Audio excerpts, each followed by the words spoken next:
Hey guys, welcome back. Today I'd like to take you through a quick little tutorial on how I created a warm and inviting winter tablescape design after the holidays. So I think sometimes it can be difficult to decorate our homes in that in-between season where it's cold outside and we just want that warmth and that real nice comfort feeling in the home still, but don't have all the bright lights and all the nice things of Christmas. And so this is the design that I did in my dining room that I think that you guys would really enjoy. And the best part is a lot of the stuff that you're going to see here today I got in the post-Christmas sale for 90% off at Hobby Lobby, and I'm actually using it to decorate right now. So it's going to be a lot of fun today, guys. So let's get started.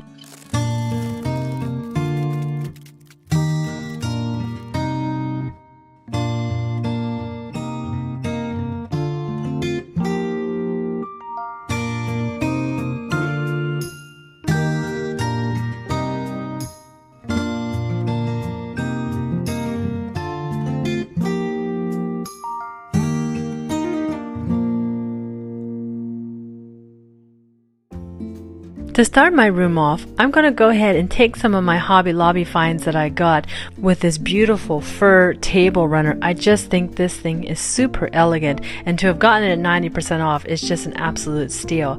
I also got the matching placemats, but I went ahead and actually draped those on the back of the chairs instead of putting them on the table so that the table itself doesn't look too full.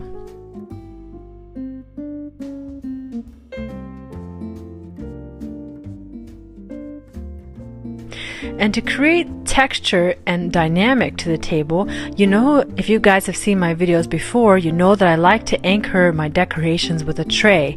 And because that tray is black, I will be adding in this beautiful green cheesecloth that I got for 90% off at the Hobby Lobby sale.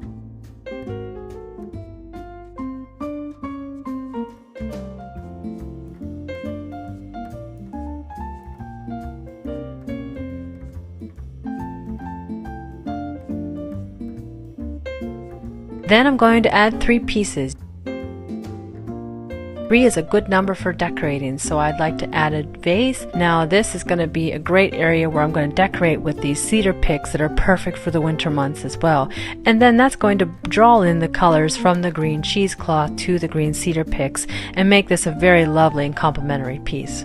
I'd like to add a corresponding black candle that has a very cool structural feature to it that's going to match a structural face type vase that I have in the back of the room, and also one of the risers that I got for 90% off additional. And then I add this really nice reed diffuser, and I think these are a really beautiful way to get a nice scent in a room without necessarily needing to light a candle.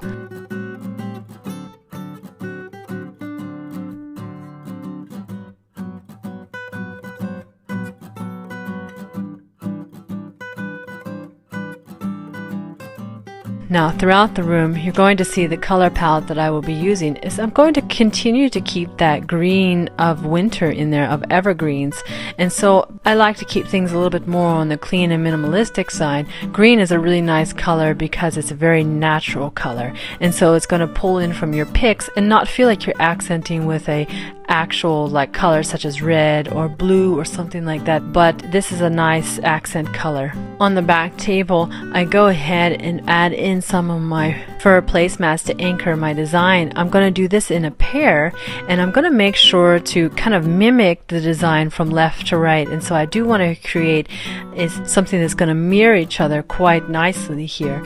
And so I have a vase on each side of my stacks of books and also a type of candle on each side of those, and they are not the same, but they definitely complement each other in shape and in color, and I make sure to pull in colors from other places in the room.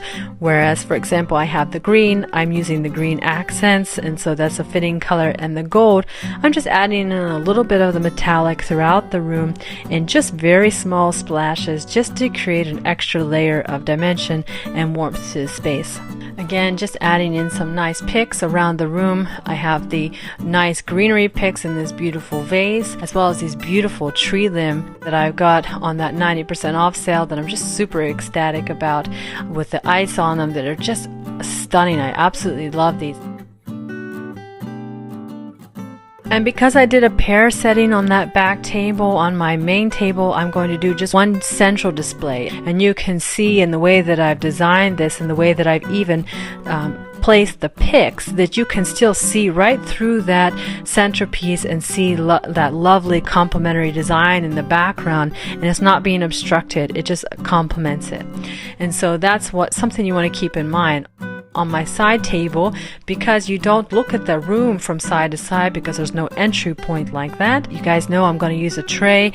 I'm going to go ahead and put a nice big tall centerpiece that's going to be in alignment with the centerpiece on my table, and pull in a couple of those metallic elements as well to make sure I'm complementing from one side of the room to another. I'm going to use some of those risers just to give elevation, as well as a little bit of that earth element with this nice little candle that has crystals embedded into the candle.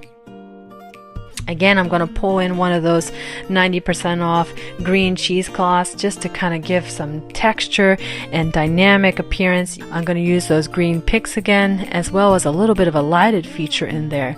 And when I decorate, some of the tips that I can give you guys is that when you see something on one table, it's likely that I've pulled that element into another space inside that room on another table. And so by doing that, you're adding those at least in pairs. That's going to help you pull the eye across the room back and forth and to make the thing look like a cohesive space. And so I don't just place one metallic candle in the room. I'm going to place one metallic candle on one side, potentially another metallic candle or metallic feature on another side, and you see that I've done that in this room. And by doing that in pairs, you now create a very nice flow, similar to how I've created on that back wall a really interesting sculptural facial feature vase, and then I've also done the same with a similar and complementary black candle that is the same type of sculptural facial feature. And I just love these. These remind me of Easter Island. They're just very beautiful, and I think that by creating those two complementary pieces, that it creates that dynamic flow throughout the room and ties those things together. And so that's something that you want to keep in mind when you're designing the space, and that's how you can make things look cohesive. And guys, this is how you're going to just create a really cozy environment after Christmas. And would you believe it that the majority of the items that I used in this room to create this, I got it 90% off at Hobby Lobby. So it was just such a fun shopping trip. And I always mention to you guys in my Christmas videos that I go shopping after Christmas, and this is why. So yes, I got lots of Christmas stuff too, but I really look for items as well that are very versatile that I can use throughout the year, because that's where you get the really good deals. And it's so much fun to be able to decorate your space and to renew it at such a cheap price tag. And so I hope that you guys enjoyed that video of how I put these things together and put all my special finds out there, and I hope that you guys are lucky and find good things as well, or did find some good things. Let me know in the comments below if you guys enjoyed it or if you have any questions. I'll see you guys next time. Thanks so much for watching. Bye for now.